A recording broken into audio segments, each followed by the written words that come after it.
Hey everyone, and welcome to a special bonus episode of On a Water Break. This week, we're celebrating the power, visibility, and inspiration of LGBTQIA plus marching arts groups around the country.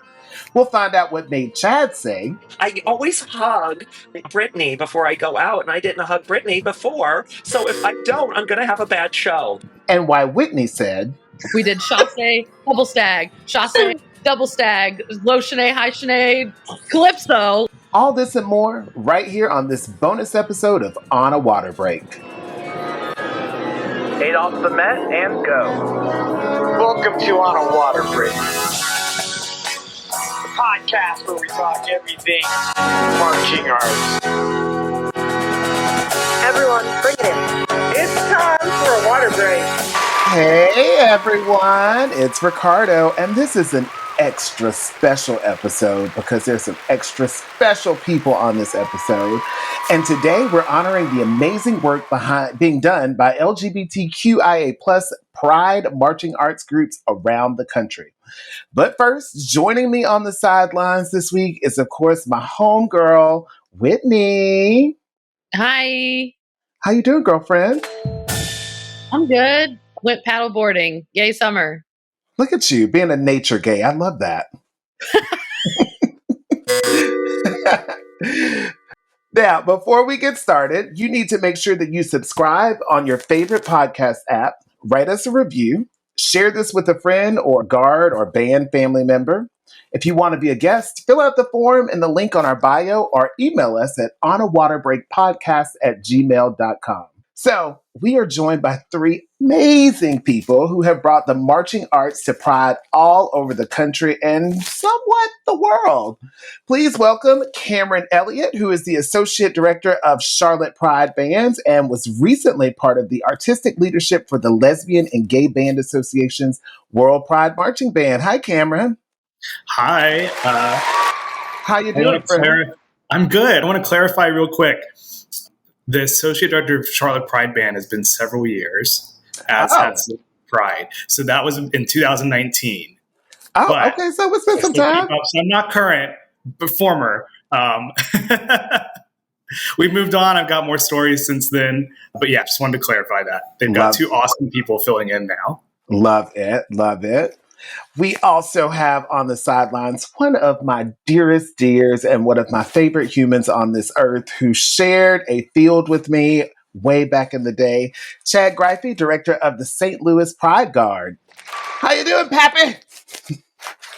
Unmute yourself. I am wonderful.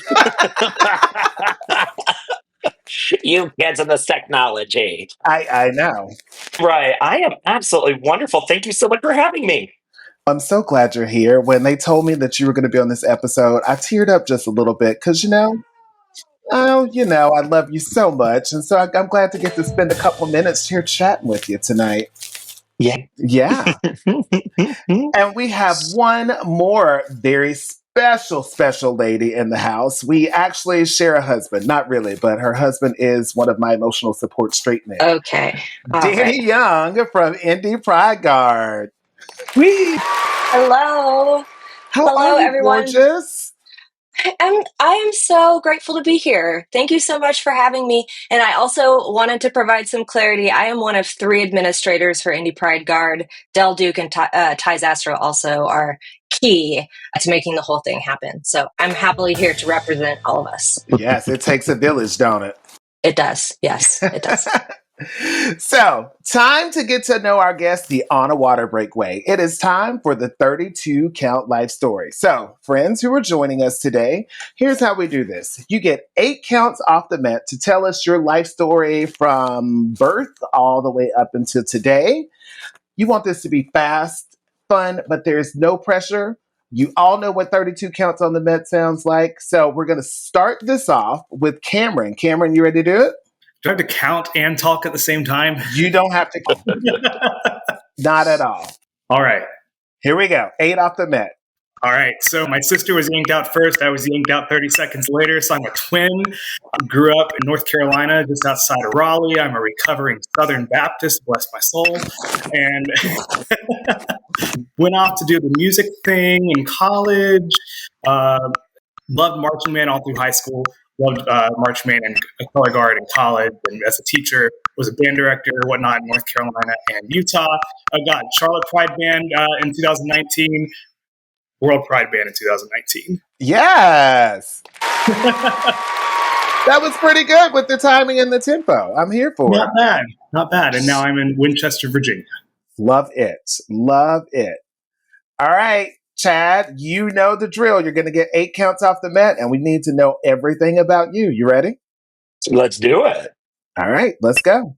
So I was born and raised here in Washington, Missouri, about an hour west of St. Louis. I then moved to Indianapolis, Indiana. I had March Cavaliers from at Bucor, where then I did independent A guard, and then I really wanted to do open guard, and went to World. And in World, I did Zydeco and Pride of Cincinnati and Onyx. I did all the Ohio's, and then traveled around the world for a long time in Australia, and then moved back home, and now I judge guard, and I run St. Louis Pride Color Guard. Yes. That's how it works in Color Guard, right? If you get the choreography faster than anybody else, then you win. Yeah. Well, as long as you get the entire phrase out there, I mean, it's fine. It doesn't matter how long it actually takes you to get there, you know? Sometimes you need that little hangover. We call it a little lanyard, you know, a little something extra for them, okay? Okay, Danny. So you've gotten the guys going before you. You got a chance to stretch and warm up just a little bit before we do your 32 counts. You ready to do this?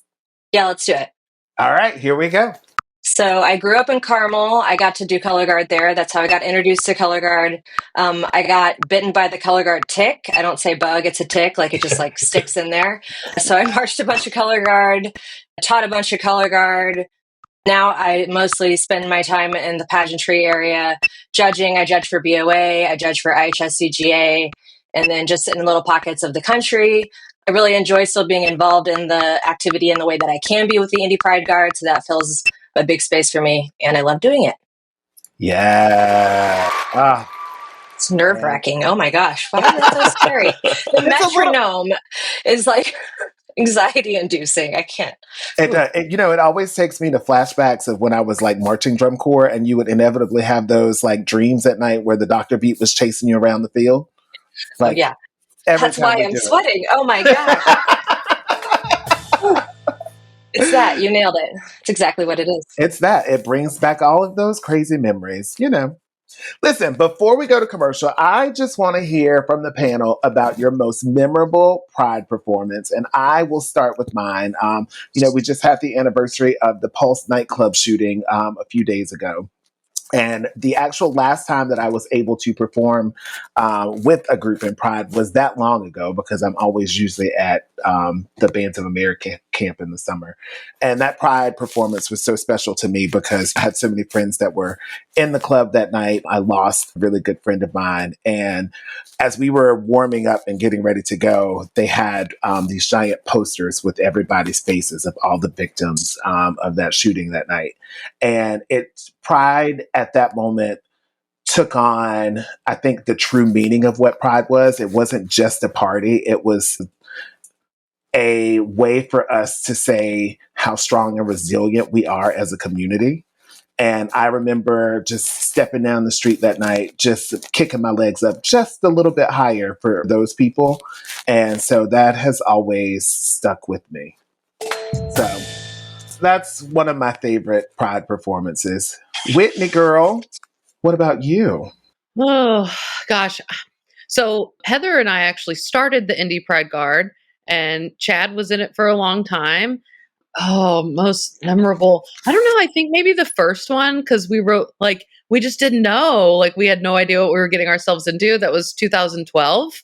And it was like, honestly, it was like just a lot of like younger people that had just marched Winter Guard, like that were still literally marching and had just aged out. So it was a really talented group. There was only like 20 of us. Like it wasn't like a really big group at first, but I think that first time was probably the most memorable, just because we were just like, what are we doing?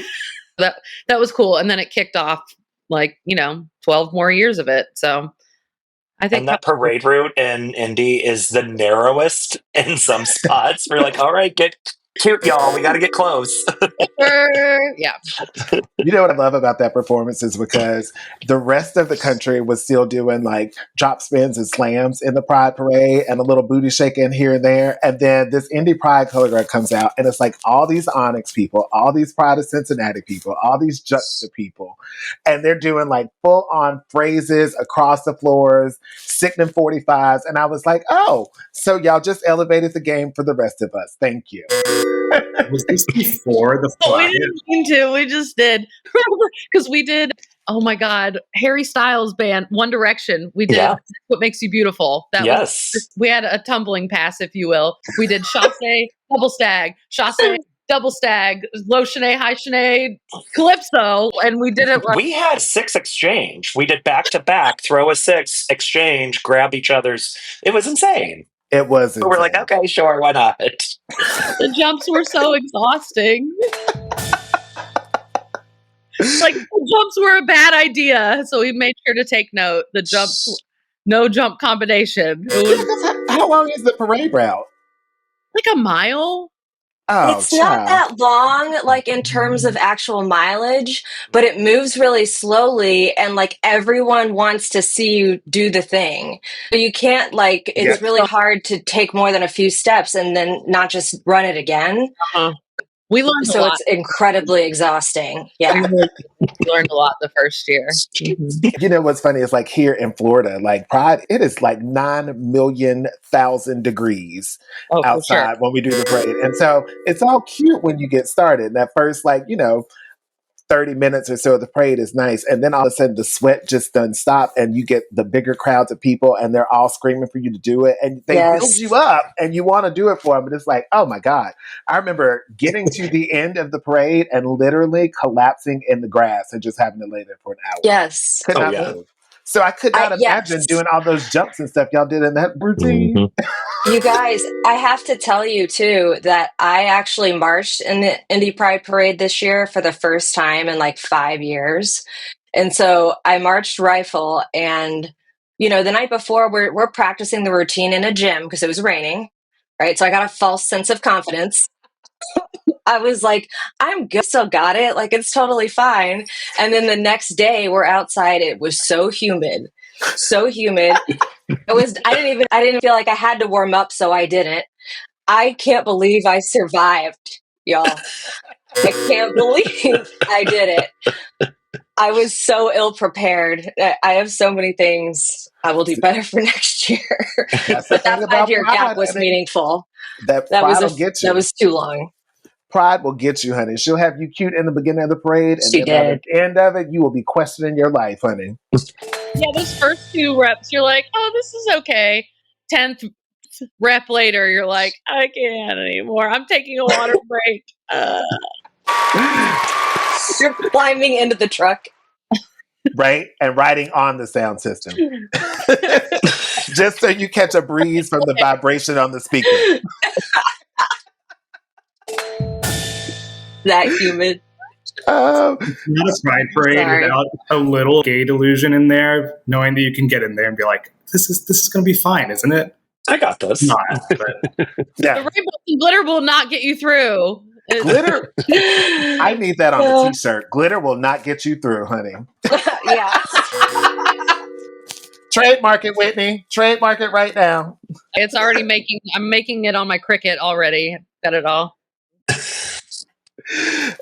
Chad, what's one of your favorite memories from Pride? Oh, it was the first year we did the St. Louis Pride. I had done the Indy Pride for several years. And so I was like, all right, we need to do one here in the STL and the Lou. So I started getting that going. And of course, if everybody who's directed any guard, much less a Pride Guard, the first time that it's like, okay, here we go. We're walking down the street. And then to see the arch in the background, I was like, oh, this is awesome. This is a lot of fun. So yeah, that was really good. I definitely know the most exhausting was when Whitney for Indy Pride thought that we should exchange equipment. And we'll put all the rifles, we'll then move to flag, and we'll had all on the back of the truck, the flags. So in the middle of the song, the rifles would have to run to grab flags and then exchange. And then we probably did about 5 or 6 reps of those. And we were like, no equipment exchange anymore. We're not changing equipment. That's done. Yeah, that was the most exhausting. Yeah, it was. Oh my God, I forgot about that. Also a learning experience. When I was marching St. Petersburg Twirling Project, which was the first Pride Guard that I did when I moved here to Florida, we had helpers that marched along with us. And so we did a little switch out. But they actually came into the block. Like they brought us our equipment into the block. I don't know how to handle having to run up to a truck, child. I would have ran up to that truck and laid down. And that was back when I was skinny and still running around doing this all the time. There's no way I'd do it now.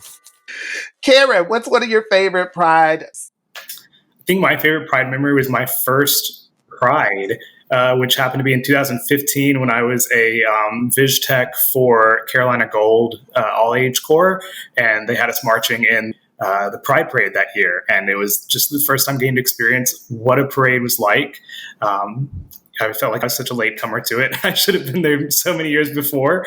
This was at Charlotte Pride in like 2015, or I think it was maybe 2000. Honestly, just seeing the support for the group and how much like everyone enjoys a band in a parade, no matter what parade it is, and seeing something that like I loved so much contribute to a part of me that, you know, I hadn't expected to see ever contribute to one day when I was a kid. So yeah, that was my most memorable one. Yeah, you said something that everybody loves a band and a color guard, and it's true. Everybody else gets mad at me because I love parades. I think parades are the best exposure that any band program can do. It's just people are happy at parades. Like little kids are looking up to you. I love seeing the little kids like trying to march in step with the band and all that stuff. But child, Pride just hits different. Like, honey, the girls will make sure that they are giving you all of your flowers when you coming down that street, living your best life. It is a game changer. It's a game changer. Danny, what is your favorite Pride memory? Yeah, I mean, you just teed it up perfectly for me because my first Pride experience was so impactful because it was, I believe in 2013 was the first year that I marched in the parade. And it was because my friend Jacob Kalimba told me that it was just like this fun little twirl club thing. Like you do like a couple rehearsals and then we do a parade and it's super fun. We can spin saber. And I was like, oh, that sounds like a cute time. And so like, you know, I went to the rehearsals and learned the parts. I had no expectations.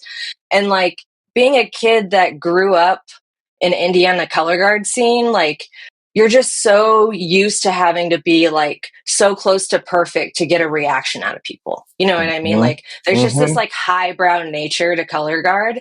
And so like being that Indiana kid and then getting to be in this parade situation where people are just losing their minds. I mean, granted, back then we're throwing like sevens and stuff and doing crazy nonsense. Of course, they should be losing their minds. But like, it was just the coolest experience for color guard period I ever had. And it's the coolest one I ever have. Like, hands down, there's just no other color guard experience that I enjoy so much. And like, everyone just loves it. There's no judgment. Just show up and have fun. Like, do your best, sis. Like, have a good time. It's not about being perfect, you know. Now, and something really cool about that. You tapped along one of the things that I think is also cool about Pride, because like Pride Guards are made up of people that are competing with each other from January until April. You know, they're having to work on being perfect and they're trying to be the best and fight all of that stuff and fight each other. Not that we actually fight in color guard, but you know what I'm saying? And then we get to these Pride parades and you have all of these members in these rival color guard groups and they're just having a blast. It's family. It's like, it's what it's supposed to be.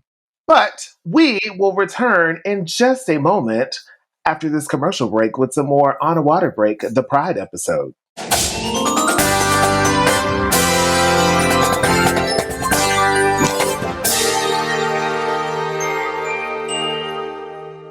Celebrating its 25th anniversary, Guard Closet was founded as a consignment shop in 2000. Since then, it has grown to become your one-stop shop for the marching arts. Do you need consignment uniforms and flags for your color guard, marching band, or drumline? We have thousands of sets of consignments in stock and ready to ship. Do you need show design and custom choreography? Our designers have years of experience in the marching arts. Do you need to sell your items and clear out your storage areas? We take in more than 600 sets of consignments each year, and return hundreds of thousands of dollars to our consigners for their sales. Do you need to have your students order shoes, gloves, and other equipment? We can set up a microsite for easy student ordering of a wide variety of items. Do you need custom costumes or flags? We can help get you great designs from our team through top vendors like Showday Designs. Have you listened to our podcast On a Water Break? Weekly episodes and bonus content keep you entertained and informed with what's going on in the marching arts. For over 25 years, Guard Closet has been here to help. Check us out at guardcloset.com or follow us on social media.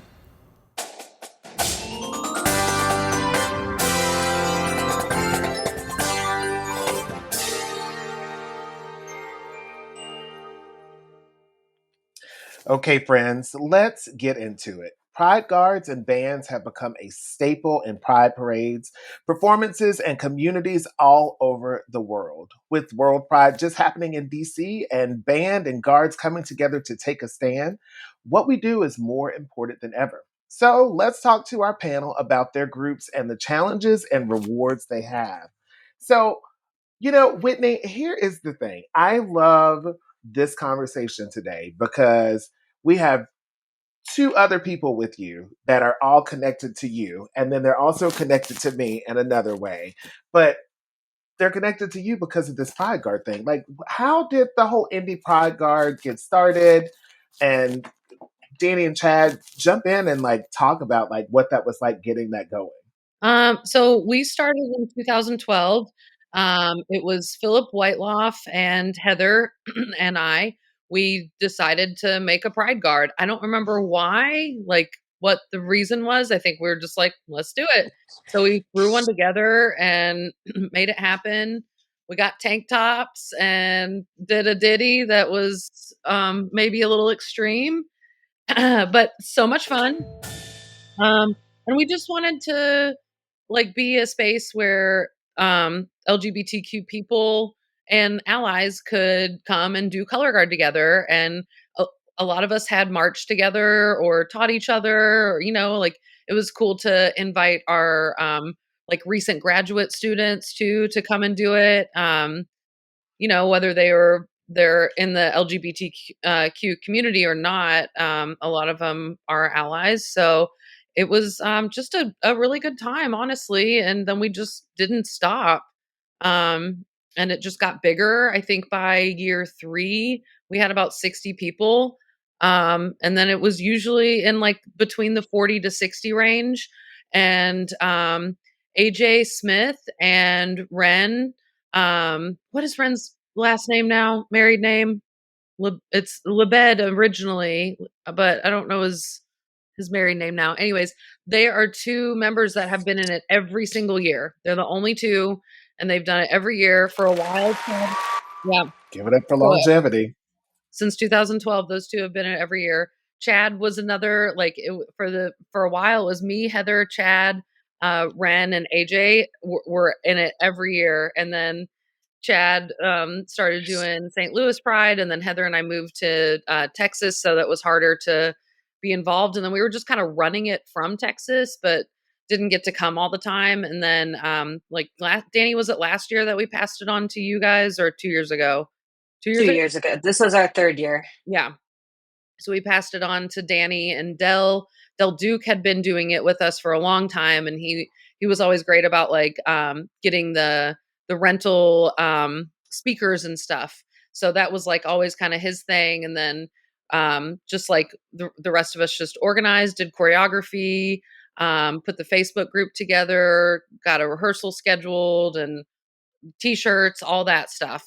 There were a lot of people involved. And then I think by maybe year 3 or 4, we had a board of directors kind of thing. Yeah, we had a separate smaller group of people that were more interested in organizing, because it just got to be too big for just Heather and I to do. And then Philip moved, and he wasn't really involved anymore. So it's been a long time. And obviously COVID was the only time we didn't do it. But even 2020 was when we still made a video. We just recorded parts in our backyards and stuff, and put a video together. But I'm proud that it's still a thing, and that Danny and Ty and Dell are still doing it. But yeah, I mean, again, it was just a good place to support each other and be involved. And I think it's still the only color guard in the Indy Pride Parade. So that used to be true until Oh, last year. oh, Yeah. But we are hoping to have a conversation with the other group and see if there's a way we can combine and combine efforts. But it's still, I mean, Whitney, it still works the same way as how it was set up, right? Like there's still very separate kind of roles, and it's like Ty is choreography, teaching the parts on video, coaching the night before. He's very education and choreography forward. And then Dell is still sound system. I'm logistics and insurance and what happens if it rains? We found a gym so we could rehearse inside. Like that's kind of my little compartment. But without any of the three of us, we just couldn't do it. We are like almost at the place where it's like we might need another person to like help, keep Growth the is good, cats though. herded. Growth is good. Yeah. Oh, yeah. It's incredible. And they're getting younger, which is awesome. The average age of the guard this year was really young. So that's encouraging. I mean, it has to feel good thinking about how this idea that probably started in your living room has turned into something that is now like becoming a fully fledged organization that's thriving. And as Danny said, is growing to the point that there need to be more people working the admin side of it like that. And for what it is, you know what I'm saying? It's for the community by the community. Like that's got to be a great feeling. no, it is awesome. We're definitely proud of it. I think it's really cool too because we got to the point where businesses were sponsoring us, and like I know Eric Sabach, maybe 2018 or 19, made us flags. So we got a brand new set of flags. We had, I think it was Dance Sophisticates or somebody sponsored some banners for us. So we've had like different things be sponsored. So like, and I think maybe Franklin Community High School donated some flagpoles to us. Because it's like you have to have like a supply of those things.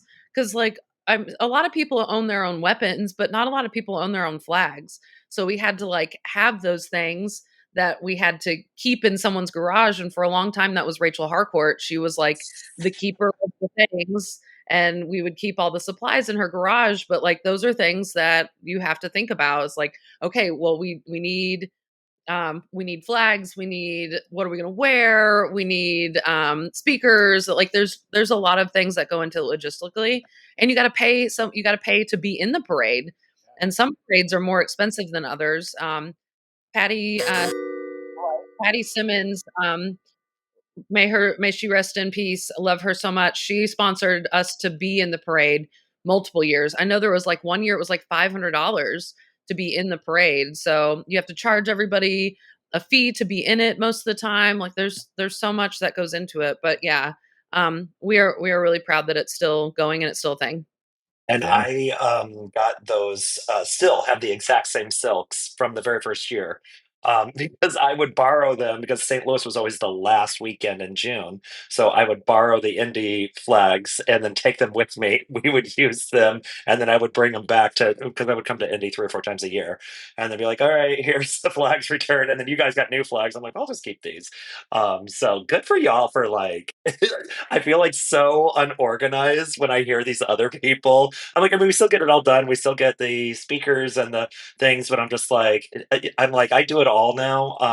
And I just feel like I'm like, we'll figure it out. We'll get down the road. But I'm just like, oh God, should I have like a board? Like, good for y'all. I love that so much. So, Chad, how long have you been doing the St. Louis Pride Guard? I think if I remember correctly, it was 2015 was the first year that we did that one. And it was the same situation. I mean, I literally took it from the Whitney playbook of we're going to release the videos online, learn them on your own. We're going to have one rehearsal. The only thing that I still hate is that St. Louis parade is on a Sunday morning. Ugh, which is not fun. But we just do a rehearsal Friday night.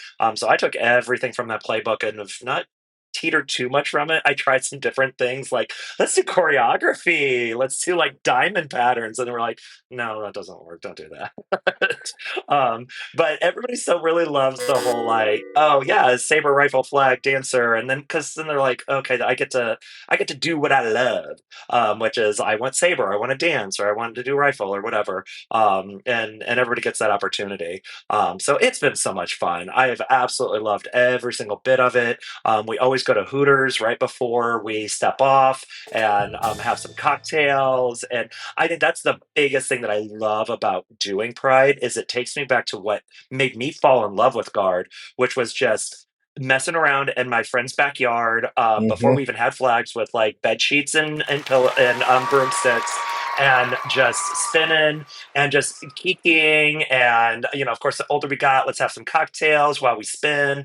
And it returned it back to that. The competitive Guard is great, I love it, but sometimes the competition takes you out of the artistry of it and the joy of it because you're so focused on that number and popping that good number and oh my god, I didn't make finals, so that means I'm just a bad person. And it's like, no, just go create art and have fun and do wonderful things. And that's the best part about Pride and having a good time with your friends. As we say in the administration world of education, remember your why. Pride makes you remember your why. Right. My why is to be cute and do cute things. Yes. So, Cameron, talk to me about what it's like on the band side of this whole thing, because we, all of us color guard people, we know, it's a little bit easier, I say, somewhat to just kind of, get your friends together and throw some flags and some rifles out and do a little 8 count. But band, I feel like that would be a little bit more, a little bit different commitment. Yeah, to a degree. It depends on what your situation is, your setup. I think similar to what Chad was saying, it draws people in. It's a bit easier to get people together for a pride band than you think, a marching band, just because they enjoy the not having to be competitive about it. They can enjoy just getting together to march and create music and like sharing the fun and the festivities. But of course, in color guard, you have people that often spin multiple things. Anyone can jump on rifle or flag or saber and rifle or dance or whatever, and you can kind of switch people around depending on who you have in front of you. In band, we don't always have people that play multiple instruments, and so I think the hardest part is just getting a balanced instrumentation together for what you need, and then making sure that like the music is kind of appropriate for like everyone that's there. In the guard world, you can kind of choreograph to the group that's in front of you, for better or worse. And in the band world, it's like when you're purchasing music or trying to program, unless you have someone that's composing or arranging for you, it's like buying, something pre-choreographed, right? Okay, and I'm going to say this because I don't know that a stands tune version of a Gaga song hits the same way. The actual, right. Well, it depends on what you get. Like some arrangements are better than others. I know when I was directed World Pride, I actually had a custom arrangement made for us of "Bloom" by Troye Sivan, which had just come out that year, and it's like the gayest song any of us had ever heard because it's about bottoming. Like,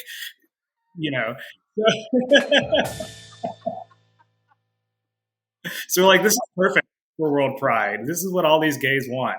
Especially, I mean, that experience was just crazy. We had people flying in from all over the country, and I think I came into it with my own expectations too high. I was a bit of an asshole as a director, and I'm like, if I could go back and like fix this, I would take this way less seriously and have more fun. But I was young and I didn't know any better. But bringing people together from all over the country at the time, I think was one of my favorite aspects of it. Just getting to meet people that were also involved in other pride bands that wanted to come and march in the parade. I may add this in one of my favorite pride memories from the earlier segment of when we were in lineup for World Pride. The Fab Five walked right past us, like maybe 3 feet in front of me. And like by the time I realized it, they already walked past. I got their attention enough to like wave, but I was like, it's real. It was a lot of fun. So I'm gonna pull focus for just a minute on the celebrity end of that. I Go got to for it. do the Hollywood Pride Parade years and years and years ago. And my hero, Indy from Bravo, was like in front of us. And I swear to God, he is such a zaddy. He is such a zaddy. I performed so hard because that man was just kept looking back at me. Whew, Lord, today. So, speaking of World Pride, how many members did you guys have this year, Cameron? I'm not sure how many they had this year or if they had an LGBT group in there. One thing that was cool that I did see in World Pride for around this time was the Warped Tour just came through DC about the same time as Pride, and they called in one of the bands on stage called in the DC's different drummers, like get up on stage with them during the Warped Tour performance, which is DC's Pride band. And so they had they had a color guard up there. They had the marching band up there, like on stage. Who is this group? I feel like I just looked this up and I'm already forgetting. So like 5 seconds from now, I'm going to remember. I apologize for the intrusion when that happens. Yeah, we definitely need that for a news segment. So, friends, tell me what are some of the biggest rewards about Pride groups? Obviously, the camaraderie, the friendships. I told this story last year when we were doing our Pride episode of when I moved to Florida. I literally moved here and did not know anyone. And the only person that I had some type of relationship with was Chuck Henson, who used to be the voice of VOA. And he was in a group here called the St. Petersburg Twirling Project.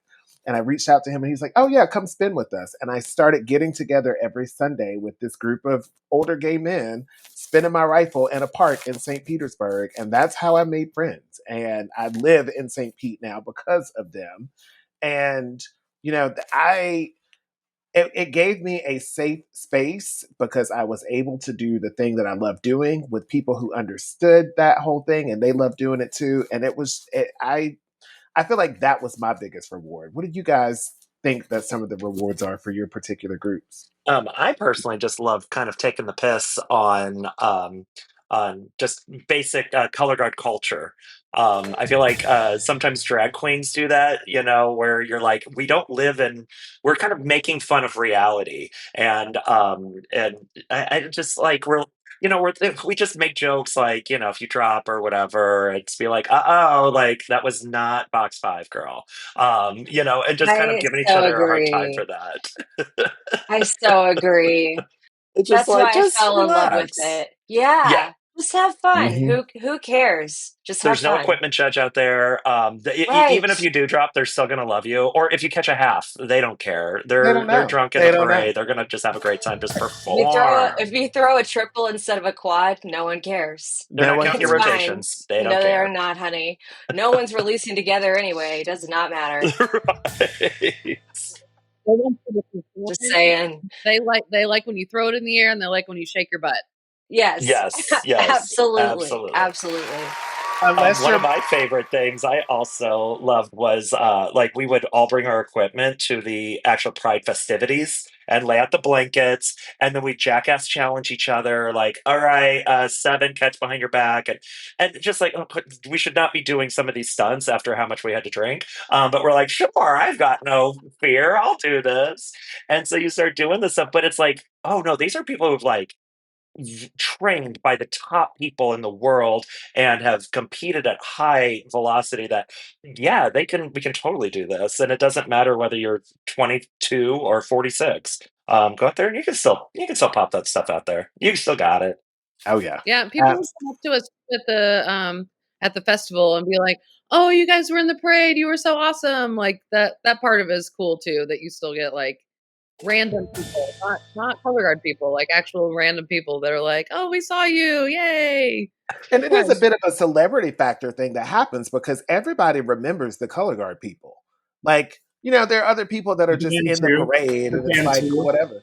And the band, you know what I'm saying? But like they recognize you because you're wearing the shirt. They're like, "Oh my God, I saw that. That was great," you know? And a majority of it's like, how many people go up to the Bank of America float and be like, "You guys were amazing. We really loved you. You were great." It's just like, who cares? And for the, right. you know, it's nice. It's nice too to just be able to perform for like for the gays. At least in the band world, it's I don't know if this carries over in the Pride Guards, but in the Pride bands, most of them are year-round organizations. I mean, let's be for real. When color guards are performing, we're usually performing for the gays anyway. So, I mean, fair. But the band is performing year-round, and so we get a mixed crowd at our concert band performances. So getting to do the marching experience, which brings us back to our roots, and do it in front of the people that really get why we exist, I think makes it that much better and that much more rewarding. Yeah, agreed. Well, we will finish this conversation when we come back in just a few minutes to On a Water Break.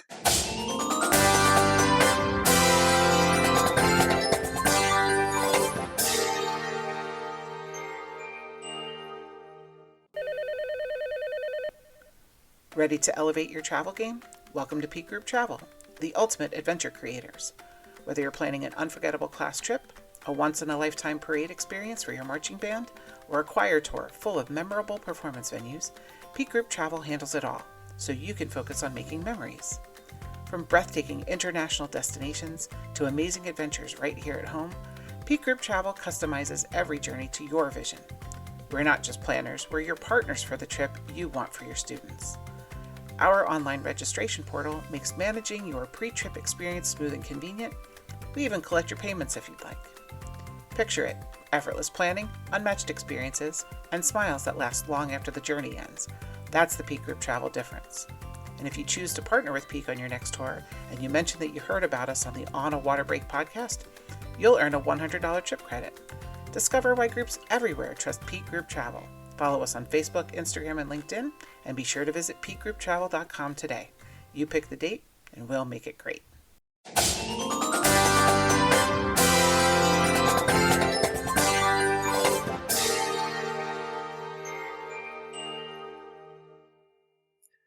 Okay, everyone, it's time for 60-second tech block. 60-second tech block. 60-second tech block! This is the segment where one of our hosts or guest clinician is put on the spot to deliver a non-stop 60-second tech session on a topic that needs some serious attention after the last run. Our special tech this week has come prepared with 3 topics that they think they can talk about for a full 60 seconds straight. No hesitation, no pauses, just pure technical gold. And this week, let's see. You know what, Cameron? I think that I want to hear from you. All right. So, Cameron, you said that your best topics were how you perform when the hottie is walking by, maintaining proper technique while doing Pride, and serving face for several miles. Okay, panel, what are you guys voting on? I'm definitely going to go for the when the hottie is walking by, because you want to be cute. I think that'll be the most entertaining. I definitely agree with that. Danny, you good with that? I'm here for any of these topics, but I was here to get the sermon on face because there's technically just always hot people walking around. So, you just got to blur out the hotties. You know what I mean? Just gotta stay focused. Do your thing. Okay, well. No, I still want to hear about the hottie walking by for the entertainment value. I agree with you. Wait. I think we're going to go with that.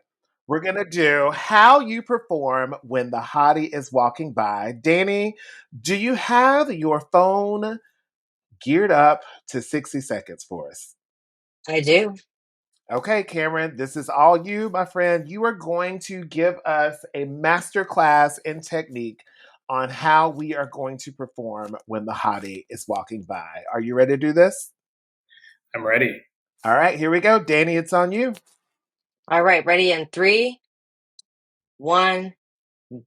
So when the hottie's walking by, the first thing you need to do is make that hottie stop walking. If they keep walking, they're not going to see you. They're going to miss you, and the opportunity's past. You're going to end up on Craigslist missed opportunities after that. Okay, so you have to start with something that's flamboyant and the full phrase, the full extension. I'm a fan of Legally Blonde, so I think of bend and snap. You don't want a half-assed bend and snap. You want like a full like extension and then come up, Oh, You yes.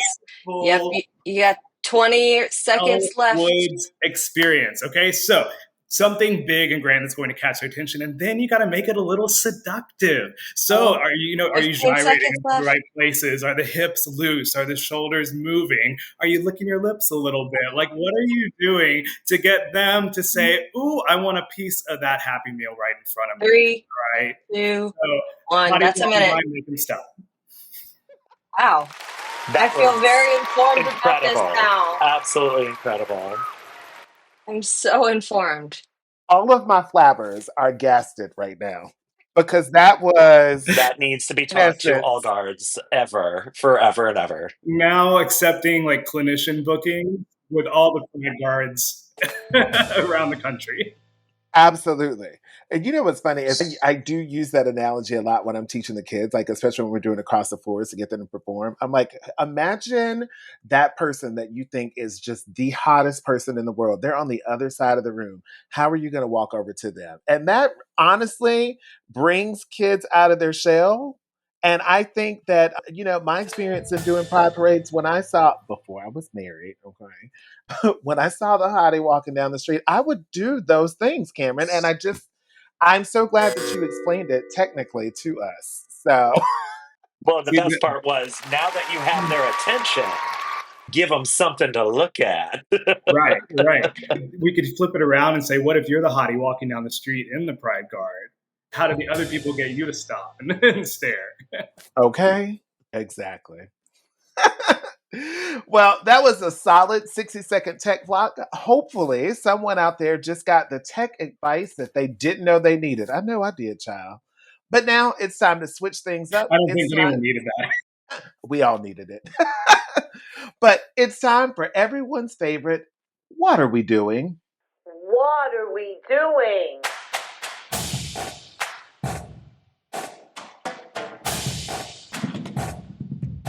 What are we doing?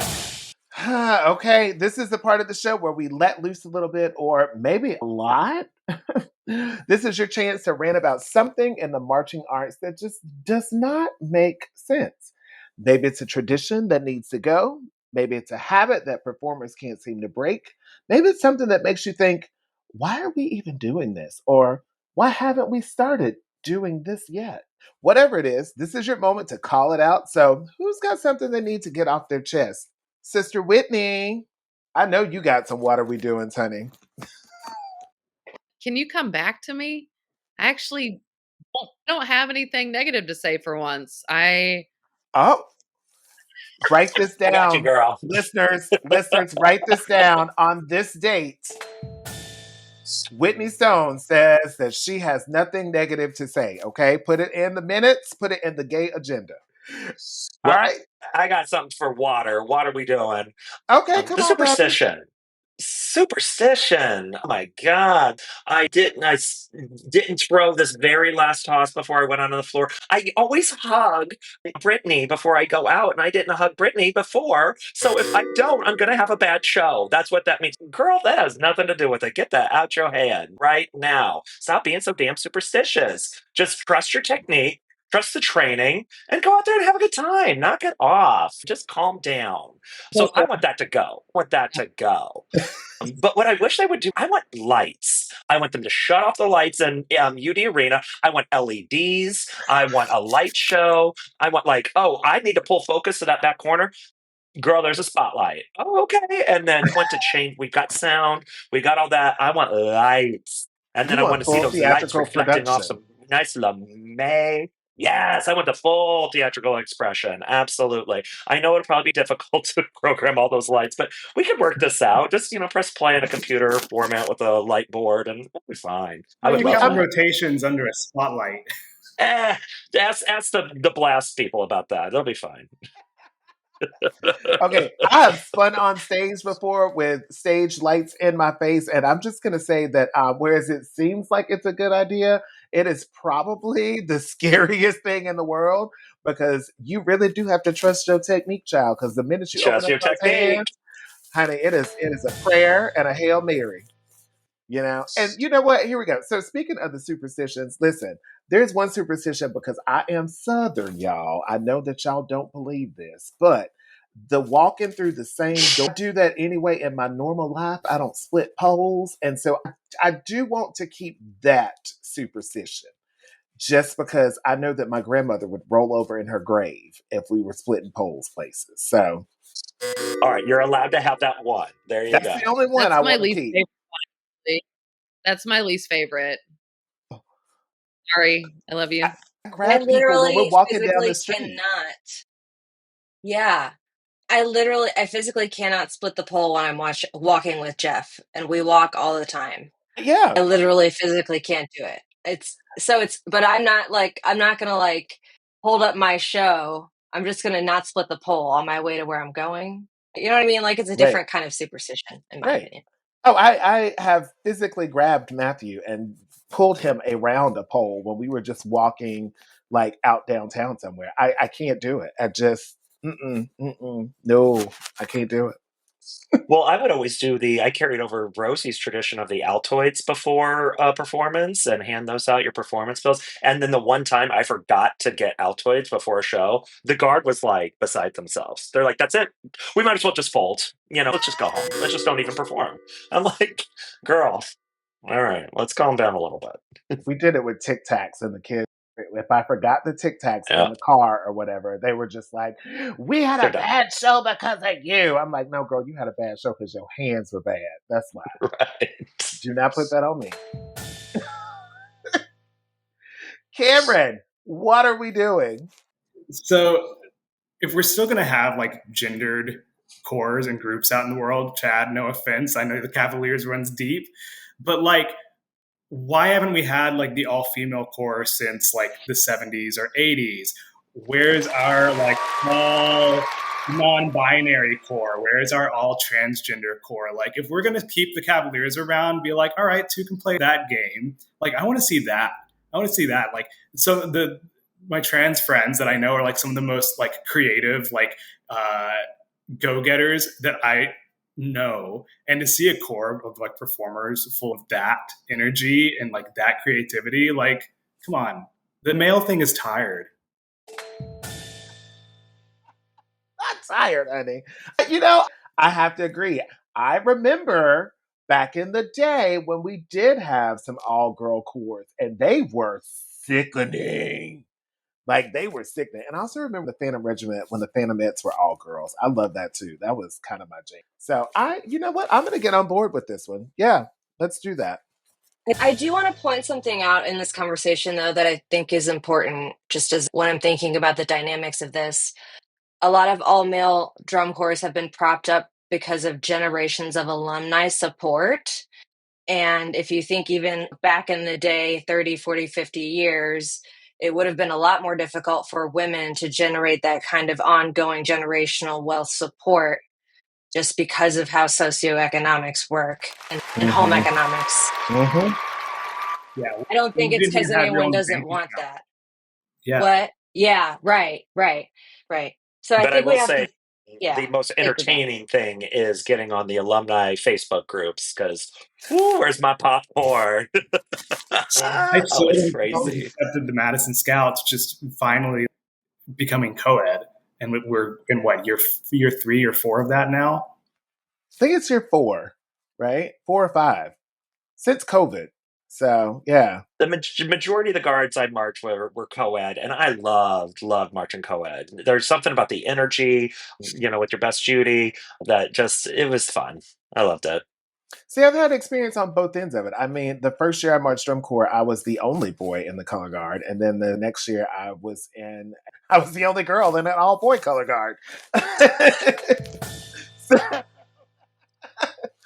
I have seen both sides of it, and my personal feelings behind it was I had fun in both of those experiences, but it was great for me not seeing males represented in the color guard activity, like in my home state of Mississippi, to go in an organization with 30 something other guys doing color guard. Like, that was just a cool dynamic to me. But I am not opposed to everybody having their own flavor and having their own space to be able to do the same thing, because it is worthwhile and it is 2025, y'all. Let's get it together. We could do this. We could Well, make and piggybacking that with that, especially with Pride and connecting that to Pride, that was what made me come out. Like after going to Cavalier auditions, I was still in the closet. The second I got back from Cavalier auditions, I'm like, no, no, no. These are my people. This is my tribe. This is where I belong. And it really made me feel like, oh, I'm not alone in this small town in Missouri, that there are other people all throughout the country that are going through the same struggles that I'm going through. So I think that's the whole point of Pride. And that's where I kind of like where Pride is even going now, where, yeah, of course, it started off as gay Pride for gays, lesbians, bisexuals, transgender. But I feel like more even heterosexuals are enjoying going to Pride, just about being proud of who you are, whatever that might be. Love who you want to love, be who you want to be with. And then just that's why it's just Pride. Preach. And of course, there's the history. Preach. Preach. Danny, what are we doing? You know, I parsed through a few ideas in my head about this today. And I decided on the one that I wanted to talk about, which for me is I've spent a lot of time in front of lots of what I would call developmental color guards in the last few winters as a judge. And so I have just seen much incredible work that people are doing, on a sheet that none of us maybe have ever even seen before. Like there's just an unimaginable amount of color guards in Indiana that are just scrapping to try and get through a season. And the thing that I don't understand is why we don't see more design innovation in those lower groups. Like, I don't understand why. I just don't understand how many times we're going to watch, like, I'm not calling anybody out specifically, right? But like a motif on a parade, a motif on a rainbow. Maybe there's a motif on clowns, and there's always a crazy person show. There's normally two of those. There's a germ show, a disease show. Like, you know what I mean? Like, I can't. What are we doing? Because those kids still deserve to have an experience that makes them feel cool. Like, do you think these 17-year-old kids, even though they're in like quadruple AAAAF, like, they still deserve to have an experience that makes them feel like their work is interesting, Mm-hmm. So I don't know. I wish challenge our friends in the space. Like, it's okay to get creative down there. You don't have to do. I also understand those programs are probably feeder programs that are operating with leftovers from other things. So I get that. I get that part. Yeah. But Yeah. I still think you can be innovative on a budget. Amen. Amen. All I got. So I am just going to say this, okay? As someone who lives in Florida, where 11 and a half out of 12 months of the year, it is hotter than the devil's ass crack. What are we doing still having pride parades in the month of June? Can we push it to and just do our own thing in January when it's a comfortable 50 degrees outside and I don't have to We could rotate Pride Month.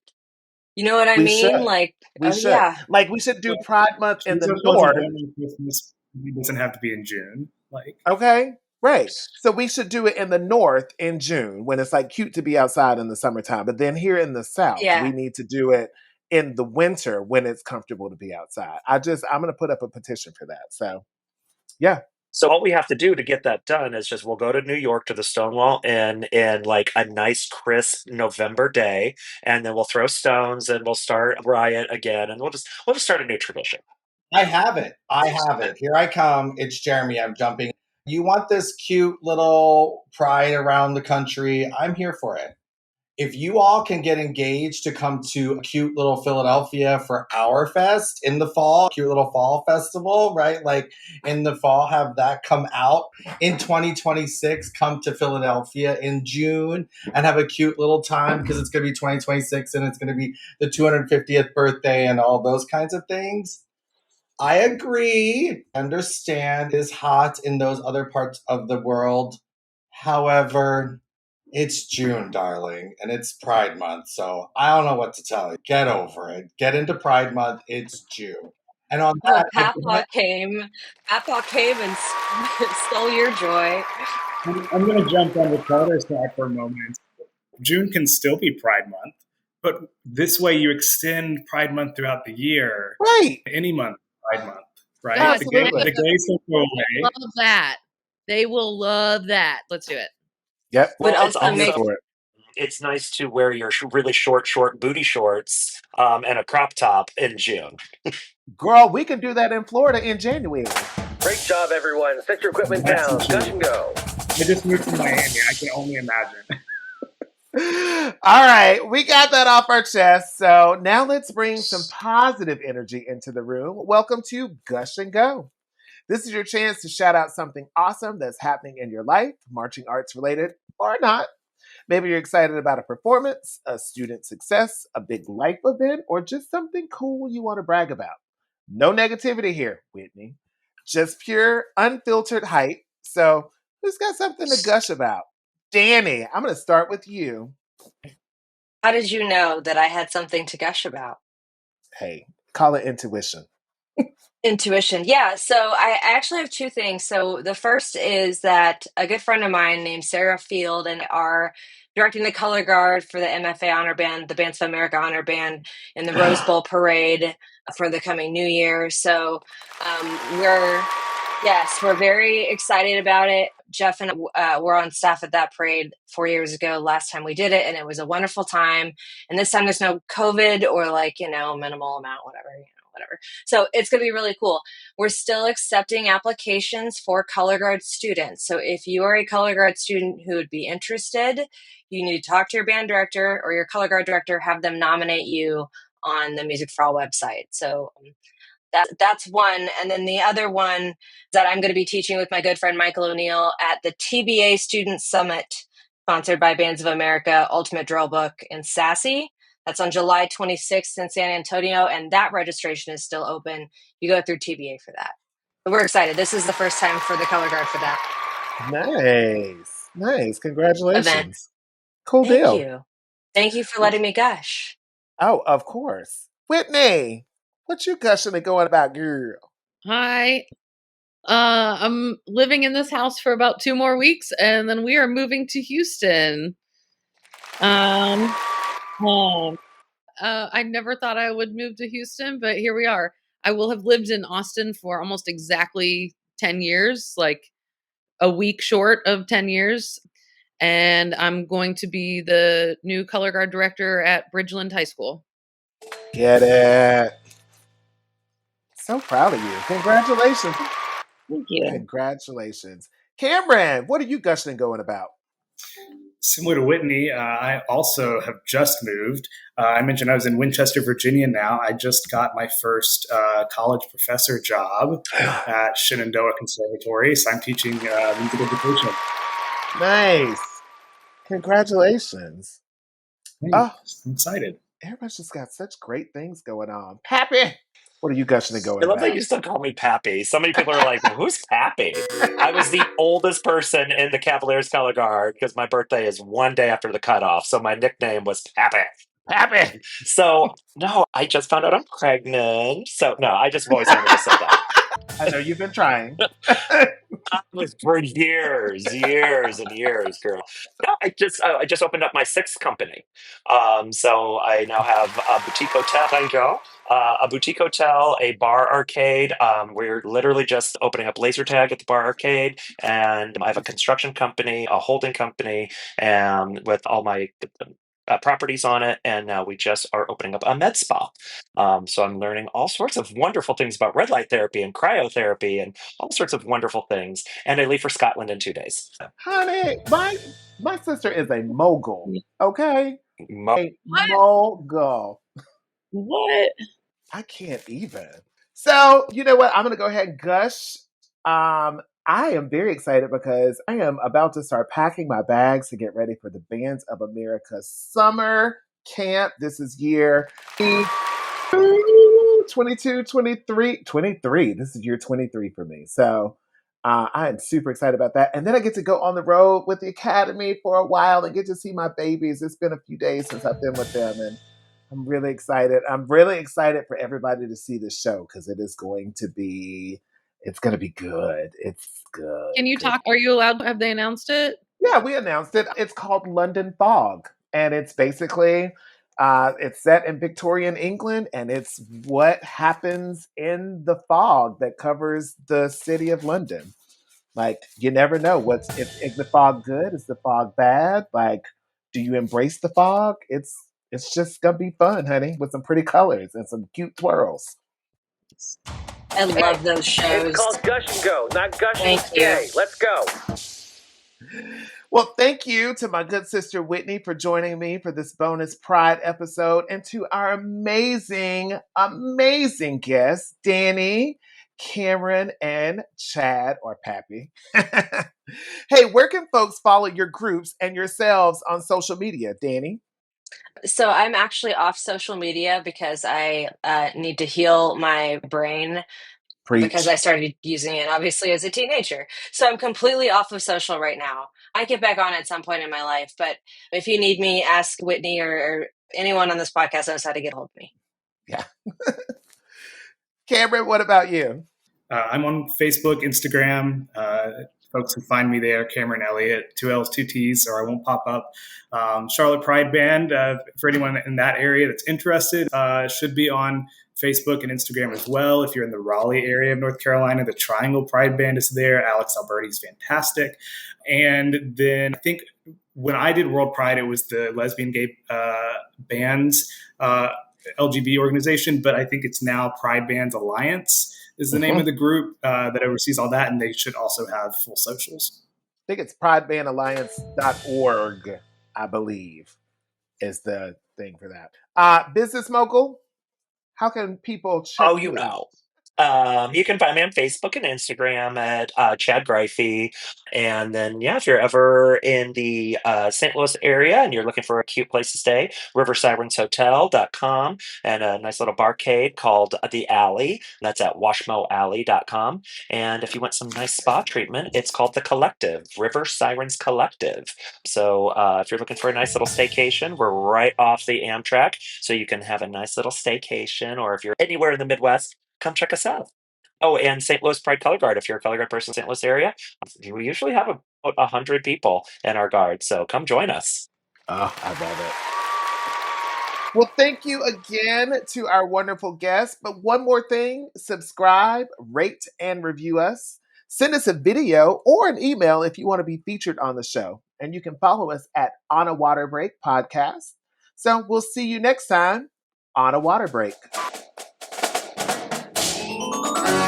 The On a Water Break podcast was produced by Jeremy Williams and Christine Ream. The intro and outro music was produced by Josh Lyda. To learn more, visit lydamusic.com. And until next time, thanks for tuning